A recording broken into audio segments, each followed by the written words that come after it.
Donc, Ok. bonjour à toutes et à tous. Merci d'être présents sur cette table ronde 360 mètres carrés autour du courtage immobilier. Deuxième table ronde sur cette thématique, suite à celle qui avait eu lieu il y a quelques mois pendant le confinement. On retrouve aujourd'hui nos experts immobiliers qui vont répondre à toutes nos questions. Je vais commencer par vous présenter, messieurs. Donc, on accueille aujourd'hui Anthony Rocher de l'agence Vous Financez. Bonjour. Bonjour Anthony. Sur quel secteur, Anthony? Lille Centre. Lille Centre, très bien. Et on accueille donc quelqu'un que vous avez déjà vu sur la précédente table ronde, Quentin Lalin, donc gérant Avis Sophie. Bonjour, Bonjour Quentin. tout à fait. Bonjour. Sur le secteur 2, Alors nous, on est sur la Madeleine et on rayonne par contre sur l'ensemble de la métropole lilloise. d'accord, voilà. Donc on est sur une table ronde très lilloise, mais néanmoins qui concerne moi, Carmelo Di Bella, directeur commercial du marché immobilier pour l'entreprise Recel Immo Conseil Média. Voilà. Je vous propose donc, messieurs, d'aborder, on va dire, trois questions qui vont quelque part globalement tourner autour du déconfinement et du métier de courtage. Je ne veux plus en entendre parler, mais bon, néanmoins, on va devoir, je pense, le prononcer plusieurs fois, ce mot déconfinement, confinement. On va discuter de tout ça sur trois questions importantes. On va essayer de tenir sur une trentaine de minutes. Et c'est parti pour la première question. Donc, le courtage immobilier. Est-ce que le métier est-il le même depuis le 11 mai? Alors, il avait changé, on avait pu voir ça ensemble à partir du confinement. Il avait quand même bien changé. Depuis le 11 mai, est-ce que vous avez retrouvé votre métier de 2019? Je vous laisse prendre la Alors parole, dans les Quentin. grosses lignes, oui, je me permets, Anthony. Alors oui, dans les grosses lignes, on a retrouvé ce qu'on avait avant le confinement, du coup, même s'il y a quand même eu quelques évolutions, alors aussi bien dans les mentalités de la part des clients que de la part des partenaires bancaires. On a eu énormément de rendez-vous téléphoniques, rendez-vous en visio, ou en tout cas des échanges à distance parce qu'il y avait, je pense, une certaine méfiance de la part de nos clients.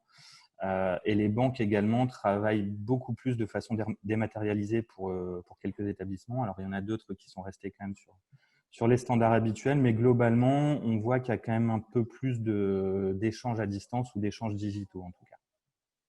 D'accord. Donc, on s'oriente vraiment sur une connexion digitale. Anthony? Je rejoins Quentin. On essaie de faire le maximum. Donc, les outils, on s'est aussi adapté. On a des outils maintenant où on peut faire des mandats dématérialisés. Donc, on s'est aussi adapté à pouvoir travailler via différents outils et conf call et voilà, partager, échanger, mais à distance. Et les banques se sont adaptées. On a même fait des signatures électroniques, des rendez-vous à distance. On arrive maintenant à faire une offre de prêt sans voir le banquier en physique, en agence. Ouais, alors je te rejoins complètement, Anthony, même si, alors pour nous, c'est quand même assez compliqué de tout faire à distance, puisqu'on a quand même une obligation aussi vis-à-vis de nos partenaires et de nos engagements, qui est quand même de vérifier l'exactitude des documents, vérifier aussi l'identité de nos clients. Alors, tout faire à distance, c'est quand même compliqué parce que quand les clients nous envoient tout de façon dématérialisée, pour vérifier une pièce d'identité sans rencontrer la personne, c'est quand même pas évident. Donc, on essaye quand même de rencontrer au maximum nos clients et de plus en plus, les clients ont quand même retrouvé un peu la confiance sur le sujet. Mais c'est vrai que pendant une période, on faisait beaucoup, on a eu beaucoup de rendez-vous ou de dossiers complets qui ont été montés de A à Z à distance, ouais, effectivement. Ouais, Quentin, je te rejoins. On est pris entre les obligations de notre métier, de voir les pièces, de vérifier, de préparer le dossier pour les banques, et les obligations morales de pas être un cluster au niveau du malheureusement, et de faire attention à tout ça. Donc, on est pris entre deux et on essaie de, voilà, premier barrage à la vérification pour que le banquier ensuite revérifie le dossier pour qu'il n'y ait pas d'erreur.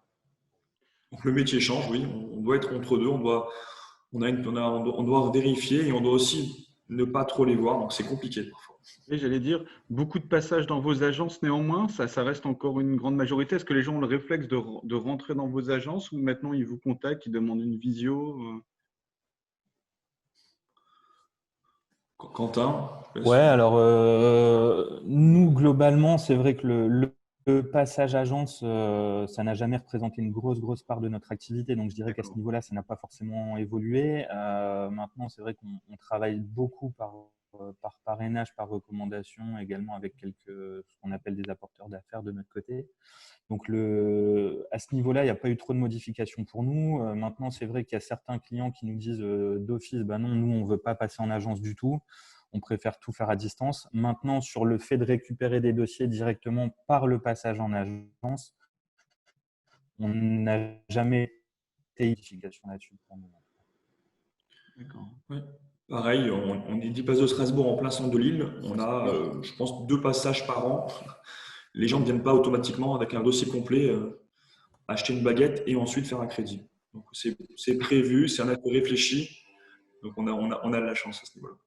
D'accord. Donc là, de ce côté-là, et est-ce que au niveau, depuis la sortie ou même pendant le confinement, est-ce que vous êtes équipé, doté de nouveaux outils visio, de signature électronique? Vous avez fait des investissements de votre côté? Ouais, alors pour notre part, ça a été fait aussi grâce à la marque et grâce au réseau qui met en place des outils pour justement travailler de plus en plus à distance. Ouais, effectivement, la signature électronique en fait partie. La possibilité pour le client de déposer un dossier complet sur une plateforme numérique, ça en fait partie également. Je pense que c'était déjà dans les tuyaux avant. Maintenant, ça a permis d'accélérer les choses. Alors, pour nous directement, oui, mais aussi pour les banquiers qui ont dû s'adapter parce que il y a aussi nos partenaires banquiers qui pendant 2 mois, voire plus, ne pouvaient pas du tout rencontrer de clients. Donc, il a fallu s'adapter. Et en effet, donc, eux ont réagi aussi là-dessus. La marque également vous financer, donc avait prévu une mise en place d'un logiciel et on peut aujourd'hui faire des mandats électroniques, délivrer d'accueil et faire un suivi et stocker sur un cloud. Voilà, c'est les courtiers nationaux et comme Quentin, voilà, toutes les marques ont investi, je pense, et ce qui a permis d'être encore plus fort pour le futur, préparer le futur. Parfait. Donc finalement, un métier qui a évolué, on va dire technologiquement parlant, mais qui n'a pas rencontré de grands bouleversements finalement. Alors, si je peux intervenir, le métier restera le même. Par contre, le secteur, on va dire, voilà, il y a eu des grands changements. Les courtiers indépendants locaux, les courtiers qui étaient seuls, n'ont peut-être pas eu les moyens ou n'ont peut-être pas pu se mettre en place pour préparer le Covid ou l'après-Covid, soit en termes d'outils, soit en termes de relations bancaires. Et il y aura un changement dans les mois à venir. Justement, c'était la prochaine question. On peut déjà passer à la seconde question. C'est, voilà, vous disiez des changements chez les partenaires bancaires. Et justement, quels ont été ces changements chez vos différents partenaires? Alors, l'aspect digital, on en a parlé depuis tout à l'heure avec Anthony, on évoque le sujet. Donc oui, effectivement, il y a eu des changements à ce niveau-là. Maintenant, pour moi, à mes yeux, dans notre métier du quotidien, les plus gros changements, c'est que les partenaires bancaires sont aussi beaucoup plus exigeants sur la qualité des dossiers envoyés et la qualité des profils envoyés surtout. Un dossier qui était plus ou moins préparé, qu'on arrivait assez facilement à financer par le passé, aujourd'hui, ça devient quand même beaucoup plus compliqué. Alors, qu'est-ce que j'entends par un dossier plus ou moins préparé? D'épargne. Par le passé, on arrivait quand même à financer ces dossiers-là. Aujourd'hui, on peut encore y arriver, mais il faut quand même présenter un minimum d'apport. Et de plus en plus, les banques demandent à ce qu'il y ait de l'apport, ce qui est aussi des réserves pour faire face à un éventuel coup dur. Et je pense que ça, c'est typiquement le confinement qui les a fait réagir sur le sujet, puisqu'on s'est retrouvé avec quelques clients qui avaient un fonctionnement avec des revenus fixes plus des revenus variables. Forcément, période de confinement a fait que les revenus variables étaient devenus quasiment nuls. Oui. Donc voilà, il y a un regard qui est complètement différent sur l'analyse du dossier de par les banques. Il y a, d'accord avec toi, Quentin, et également la réglementation. L'aspect d'endettement est devenu strict. C'est un conseil, une norme devenue aujourd'hui une obligation. On ne peut plus dépasser 33% d'endettement, quels que soient les revenus. Donc, sans prendre en compte le reste à vivre, quand vous gagnez 10 000 € par mois, ce qui est une somme extra, par rapport au revenu médian que j'ai vu hier, c'est important.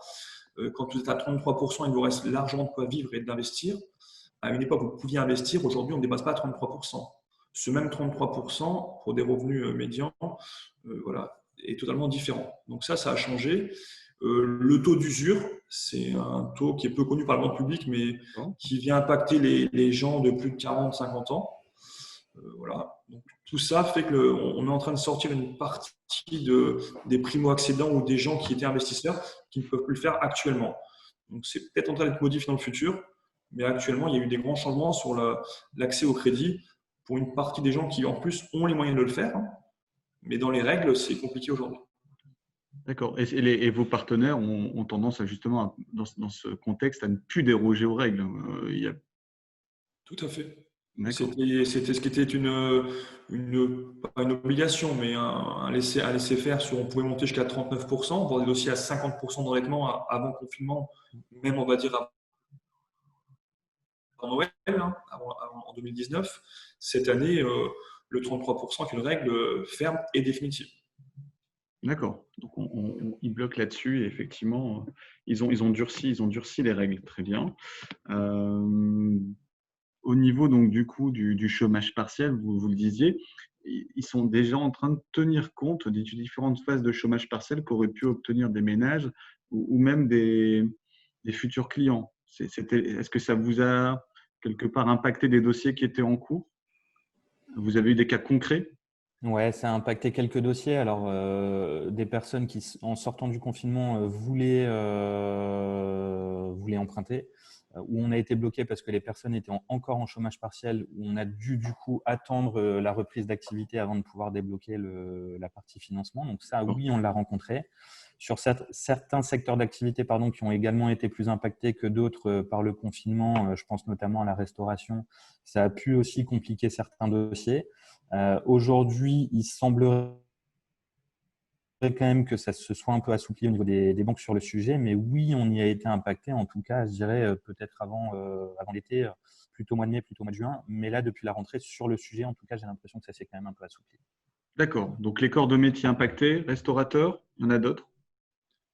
Tous les métiers de l'événementiel, tous les métiers qui ont été le plus durement touchés par le confinement. Ok. Et forcément, je pense aussi donc les métiers de commerce, donc les commerciaux, qui ont une grande partie variable qui a été impactée forcément avec cette période de Covid.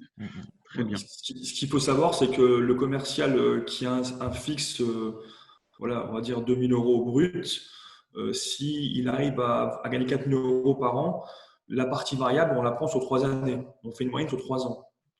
Donc, si vous perdez 3 mois cette année, avec le décalage, peut-être 6 mois de chiffres, parce qu'il y a toujours un décalage, ça peut impacter son revenu moyen et son projet devrait être revu à la baisse. Voilà. Très bien, très bien, très bien. Est-ce qu'il y a eu des aspects positifs quand même? Ou est-ce que non, voilà, parce que là on dit voilà, plus les restaurateurs, l'événementiel, une tendance qui s'est durcie. Est-ce qu'il y a eu quand même quelques côtés positifs ou alors si on n'a pas eu, il n'y en a pas eu, hein, mais est-ce qu'on peut rassurer tout le monde? Ouais, si. Alors pour ma part, il y a eu des aspects positifs. Alors pas forcément sur l'analyse du dossier parce que tout le monde reste quand même plutôt méfiant sur le sujet. Mais moi, ce que je mets vraiment en gros point positif, c'est l'aspect digitalisation où on était quand même en forte demande sur le sujet et notamment de la part des banques qui, pour certaines, étaient quand même un peu réticentes sur le sujet. Et je pense que ça a permis à tout le monde d'avancer là-dessus. Et voilà, pour ça, en tout cas, ça nous permet quand même d'avoir un gain de temps, d'avoir un gain aussi en termes de réactiver agents IMO qui derrière attendent des retours de notre part. Au plus ça va vite, au mieux c'est forcément. Et puis, ça évite aussi de perdre des documents entre les navettes ou ce genre de choses. Donc, oui, il y a quand même eu des aspects positifs à ça, surtout sur la partie digitalisation pour ma part en tout cas. Je suis d'accord avec toi et j'ai un exemple qui est assez frappant, c'est l'offre de prêt. À une époque, l'offre de prêt était envoyée par courrier. Donc, il y avait un délai de traitement, d'édition. Et à réception, les gens devaient, au bout du 11e jour, le remplir et signer. Je me rappelle. Il faut savoir que s'il manquait une signature ou une paraphe, le dossier était caduc. Il fallait le renvoyer. Maintenant, avec l'informatique, on reçoit un SMS et un mail. Au bout de 11 jours, on clique, c'est signé. Il n'y a plus d'erreur, il n'y a plus d'erreur de date, de manquement, de paraphe qui manque. Et ça, c'est vrai qu'on l'a tous vécu pour rire après. C'était compliqué. En fait, c'est vrai que c'est des points qui sont extrêmement intéressants pour moi. D'accord. Donc ça, il y a eu quand même des points positifs à tout ça, en tout cas au niveau du métier de courtage. Lucille, je voyais que tu levais la main. Est-ce que tu avais une question? Non, mais du coup, c'est très clair. C'était pour cette histoire de SMS ou de mail, s'il manque une signature ou un paraphe. J'ai pas vraiment compris comment ça fonctionnait. En fait, l'offre de prêt à l'époque, on envoyait donc via la poste, il y avait 30, 50 pages. On devait parapher chaque page et signer au bon endroit et mettre les bonnes dates. Ok, Les gens, on venait nous voir au bureau, on faisait soit un rendez-vous à l'agence au bureau, soit chez les clients, soit la banque s'en occupait. On faisait le suivi. Aujourd'hui, on reçoit un SMS qui nous dit votre offre sera valable au bout de 11 jours. Vous cliquez au bout du 11e jour OK. Elle est signée sur l'ensemble des pages. d'accord. Les dates sont bonnes, il n'y a plus d'erreur. Ok, Et quand on est courtier, comme nous, là, on bosse avec pas mal de banques, il y a des offres où les signatures n'étaient pas au même endroit, les dates, il fallait marquer. Enfin, il y avait des moments, il fallait vraiment connaître la banque pour savoir comment où signer et comment signer. ok. D'accord. Très bien. Bon, je vais pas sur cette partie-là, je ne vais pas vous faire l'éternel marronnier des taux, mais aujourd'hui, les taux, ils sont à quel niveau? Là, au mois de septembre 2020, on en est où sur les taux? Alors, c'est compliqué de te donner un chiffre précis, Carmelo, mais on est quand même sur des conditions de taux qui sont très basses par rapport à ce qu'on a pu connaître. Je ne vais pas dire qu'on est sur les plus bas historiques, mais on n'en est pas très loin.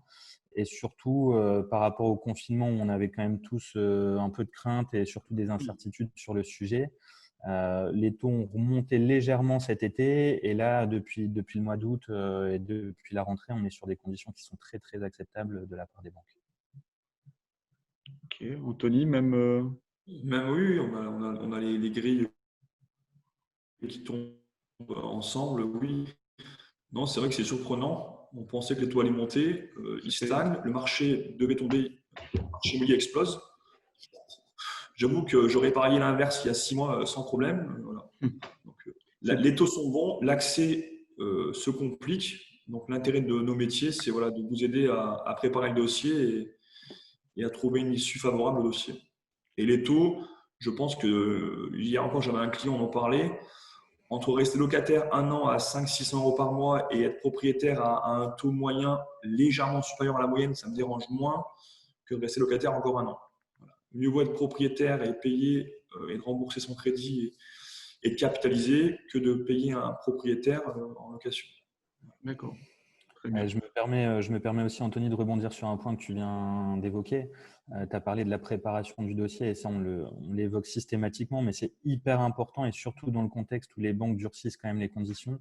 Le fait de préparer un dossier, c'est idéal pour nous et au plus tôt on rencontre le client dans son process d'achat, au mieux c'est, puisque ça nous permet déjà dès le départ de lui sortir une capacité d'emprunt.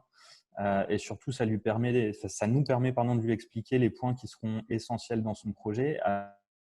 Alors, l'apport, qu'est-ce qu'il faut faire enfin, voilà, pour préparer au mieux le dossier. Est-ce qu'il y a des choses à mettre en place particulièrement avant de se lancer dans l'achat? Et plus on rencontre tôt le client, au mieux ça nous permet de préparer ça. Et ça, enfin, il vaut mieux nous voir tôt, même 6 mois, 1 an avant de débloquer son projet, plutôt que venir nous voir au moment où on a signé un compromis. Et auquel cas, si on a déjà signé le compromis, c'est plus compliqué de lui expliquer les choses. Enfin voilà, on a le dossier sous les yeux, on doit agir rapidement, quoi. D'accord. Justement, ça me permet de rebondir donc sur la troisième question. Et on va dire quelque part l'avant-dernière question, parce qu'il y a toujours il y a la question de Joker quand même à la fin. Et donc la troisième question qui est, hop, si il veut bien passer, quel est le comportement effectivement, quels sont les comportements de vos clients? Comment réagissent les ménages? Est-ce qu'ils se préparent? Est-ce qu'ils vous contactent en amont? Comment aujourd'hui un couple qui veut devenir primo-accédant, comment il réagit par rapport à janvier 2020, aujourd'hui?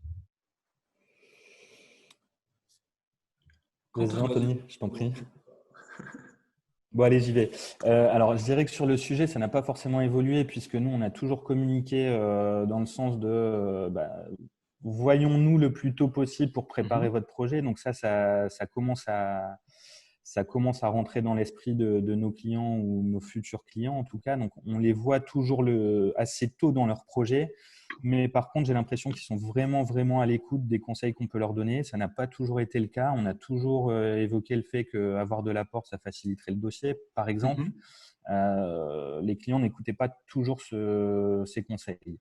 Aujourd'hui, je pense qu'ils se rendent compte aussi par eux-mêmes. Je pense que les clients se renseignent également à droite à gauche sur Internet ou autre, et ils se rendent compte que c'est vrai que les banques durcissent un peu les conditions, et du coup, les conseils qu'on peut leur donner, c'est vraiment dans l'intérêt de leur dossier et de leur projet. Donc voilà, ils sont vachement à l'écoute.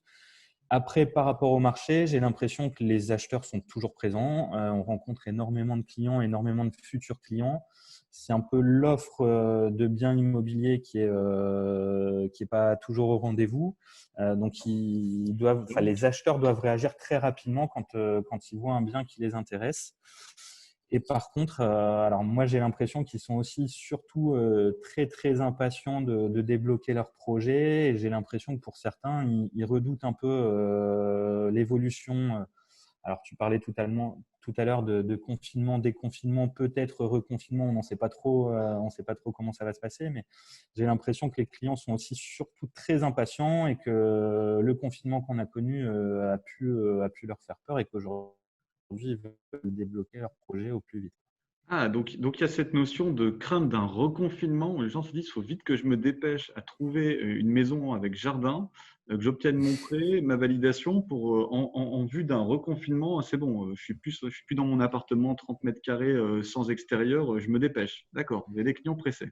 On a eu plusieurs fois cette réflexion du client qui dit il faut que je me dépêche à trouver, ou au contraire, quand on a signé le compromis, il faut qu'on se dépêche pour faire les démarches auprès des banques, parce que si on se retrouve dans la même situation, effectivement, on sera à nouveau bloqué pendant quelques semaines et il ne se passera rien sur notre projet pendant quelques semaines. On a eu plusieurs clients de ce type. D'accord. Anthony? Et sur ce point-là, je suis d'accord avec toi. Même sur l'ensemble, les clients ont une peur, alors vrai ou pas, de reconfinement, je ne sais pas. Mais ceux qui pensaient acheter l'année prochaine ou dans 2 ans ont mis leur projet à exécution cette année, D'accord. très rapidement. Alors justement, peut-être pas toujours préparé, malheureusement. Les banques ont vérifié les relevés sur 3 mois, donc la moindre mauvaise gestion peut pénaliser un dossier. Le manque d'apport peut pénaliser aussi un dossier. On vient de signer un CDI, on veut directement acheter, ça peut être aussi pénalisant. Donc, il y a tous ces points-là de préparation en amont qui sont importantes. Et nous, on a aussi une typologie de clients parfois qui ont des refus de banque, un peu surpris, parce qu'ils ont fait confiance, parce que c'est leur banque historique. Et ils viennent nous voir en nous disant, voilà, on a eu un refus, on ne pensait pas, aidez-nous à trouver une banque qui nous suive. Donc, il y a aussi une partie des clients là qui, le durcissement des banques les ont impactés directement. D'accord. Donc, ils pensaient facilement accéder à la propriété. On a dû trouver une solution. On a aussi des banques de solutions. Et oui, la préparation, je pense que c'est le gain de la guerre. Si on prépare bien son dossier, on sait ce qu'attend la banque en termes d'endettement, en termes de capacité. On sera plus apte de trouver. Et aussi de faire plaisir et de montrer un beau dossier lors des rendez-vous pour l'achat de la maison. J'ai quand même beaucoup de clients, jeunes clients parfois, qui vont voir une maison. Il y a quand même 4 acheteurs potentiels pour une maison. Le marché se tend. Ah oui, il se tend énormément, oui, je confirme. Les gens même font des fois des surpropositions, donc c'est quand même nouveau. Et quand on a 4 acquéreurs, qu'on a un couple avec un enfant de 35-40 ans et qu'on a un couple de jeunes de 25-30 ans sans enfants, et on a tendance en tant qu'homme de personnes de se dire le couple plus âgé aura peut-être plus de revenus ou plus de capacité à emprunter, ou le dossier sera peut-être plus sûr. Parce qu'on a quand même beaucoup aussi de gens qui nous disent qu'ils ont vendu leur maison et que l'acheteur n'a pas eu l'argent. On a eu un refus crédit, ça peut bloquer aussi 2 dossiers. Donc, on est là aussi pour dire, comme le disait Quentin, on leur dit vous avez capacité, et on a vu un courtier donner notre nom, ils peuvent nous contacter. On apporte aussi un soutien, une caution, on va dire, morale et financière à l'acquéreur face à ses confrères pour le vendeur. D'accord. D'accord. Bon, on peut quand même, du coup, je pense, on le répète, on l'a répété à la précédente table ronde, à chaque fois que quelqu'un prend la parole dans les médias, on le répète, mais un bon dossier, un dossier préparé. c'est quoi? Je fais attention, c'est-à-dire que là, je sais qu'habituellement, j'ai tendance déjà à être en négatif le 10 du mois et de continuer à faire le tour des bars et des restos et je me dis, bon, on verra plus tard. Là, je me dis, quand je prépare mon dossier, je fais attention, je fais pas d'écart. En fait, c'est comme un régime. On sait pas qu'on prépare son body summer, mais on prépare son dossier. On fait attention, pas d'excès, etc. Allez-y, messieurs, vous êtes plus calés que moi. Ouais, tu as tout à fait raison. Tu as dit les principales choses. Alors, pas d'incident sur les relevés de compte. Tu en parlais tout à l'heure, Anthony, mais pas de commission d'intervention, pas de rejet de prélèvement. Idéalement, pas trop de paris sportifs en ligne, jeux de poker en ligne, PMU. Voilà, ça, c'est des choses qui peuvent alerter quand même les banques. Après, avoir de l'apport, mettre un peu de côté, c'est jamais perdu, même si aujourd'hui on met quelques dizaines, quelques centaines d'euros de côté tous les mois.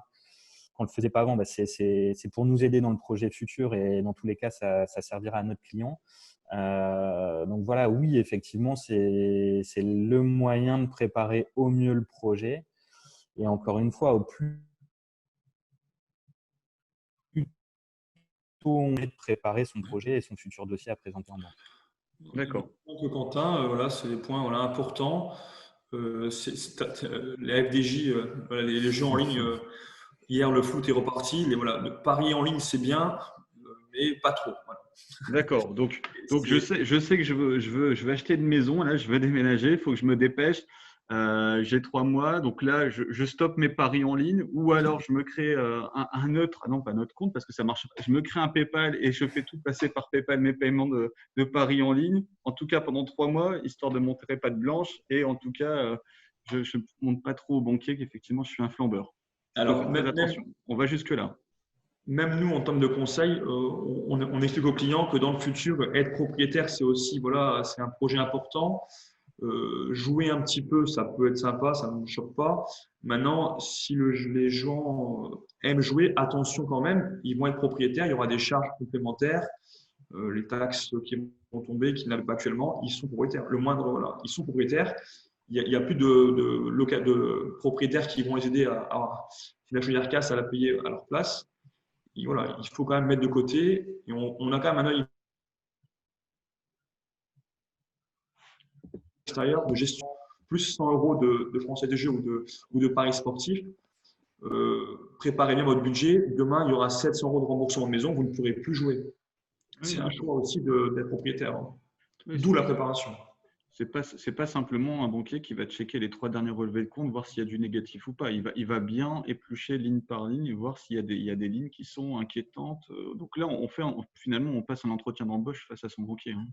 On les aide. On les aide à passer un entretien. Vous êtes là pour les accompagner, pour dire, bon, finalement, le premier mois, ce qu'on va faire, c'est qu'on va le mettre de côté. Hein, on va plutôt on va attendre encore un mois, histoire que le dossier soit clean, parfait, et puis on ira le présenter à ce moment-là. Donc, du coup, attention, pas de française des jeux pendant un mois. En fait, notre rôle, mais oui, tu as tout à fait raison. Notre rôle, c'est vraiment un rôle de facilitateur. Et notre rôle vis-à-vis de notre client, c'est de rendre le dossier le plus sympa possible et le plus sexy possible pour un banquier qui s'engagera demain. Oui. Et quelque part, si nous-mêmes, on n'a pas envie de nous engager sur le dossier de notre client, comment le banquier pourra avoir envie de s'engager dessus? Voilà, c'est aussi cette réflexion qu'il faut mener. Et alors oui, on a évoqué quelques points tout à l'heure, même si on est sur du positif à la fin du mois sur les paris sportifs ou ce genre de choses, peu importe. C'est vraiment un point d'alerte aussi au niveau de certains partenaires bancaires et qui peut vraiment rendre le dossier un peu plus fragile. D'accord. Ok, bon ben, au moins comme ça. C'est vrai que c'est une notion qu'on n'a pas tendance à aborder sur le détail des dépenses, mais c'est important de le rappeler, je pense. J'ai une typologie, moi, de client qui est en train de retomber, je trouve, de revenir d'après confinement.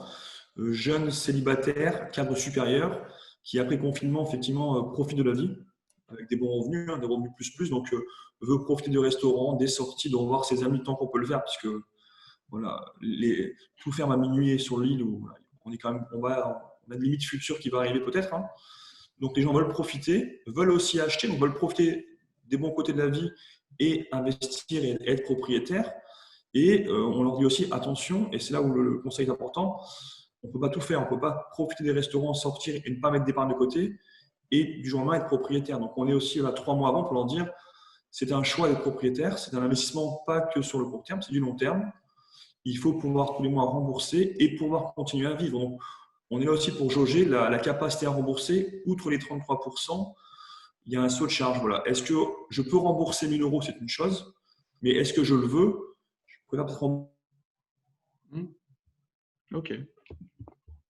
et continuer à bien vivre. Donc là, c'est pas bancaire, c'est purement humain et on aide les gens à bien choisir son projet par rapport à sa vie aussi, parce qu'on voit sa vie, on voit ce qu'il dépense, comment il le dépense. Donc, en fait, il y a des coachs sportifs et il y a des coachs en finance. Voilà. Tout à fait. Vous faites en sorte que votre client ait une bonne santé financière. Bon, bah parfait. Lucille, est-ce que tu as des questions sur tous ces aspects-là? Pour moi, c'est clair. Bon, bah parfait, messieurs, vous avez été très clairs. On arrive tout doucement sur la fin de cette table ronde. On a une toute dernière question. C'est vrai qu'on échange, nous, avec nos collègues journalistes de La Voix du Nord. Il nous arrive de se rencontrer, de se poser des questions. L'année dernière, il y avait une tendance qui disait qu'effectivement, les partenaires bancaires allaient vouloir récupérer les clients en direct et passer un peu moins par des partenaires financiers comme vous. Et aujourd'hui, ils se disent que vous n'auriez peut-être pas forcément aussi même les meilleurs taux. C'est-à-dire qu'ils s'octroieraient les meilleurs taux d'un client qui irait les voir en direct plutôt qu'à vous. Aujourd'hui, vous confirmez? Oui, non? Pas forcément. Alors, ça peut se voir sur certains profils bien spécifiques, là où une banque a envie de conserver un client. Alors oui, ça peut se rencontrer. Maintenant, pas sur l'ensemble des profils en tout cas. Maintenant, alors le taux, c'est hyper important et voilà, c'est la base de calcul de la mensualité. Maintenant, il y a aussi plein de choses à regarder à côté. Les frais annexes, la partie assurance. La partie est-ce que j'ai des indemnités en cas de remboursement anticipé? Est-ce que j'inclus telle ou telle option dans mon financement? Voilà, il y a aussi plein de choses à regarder à côté. C'est vrai qu'on a tendance, et je pense que tout le monde nous oriente aussi là-dessus, à regarder le taux et uniquement le taux. Le taux, c'est important. Maintenant, très clairement, entre un prêt sur 20 ans à 1% et une autre banque qui proposerait du 1,05 ou du 1,10, sincèrement, on ne va pas sentir la différence dans les mensualités. Donc, la différence se fera peut-être sur autre chose. Mais pour répondre à la question, théoriquement, non, les banques ne proposent pas des meilleurs taux que ce que les courtiers peuvent obtenir. D'accord. Anthony?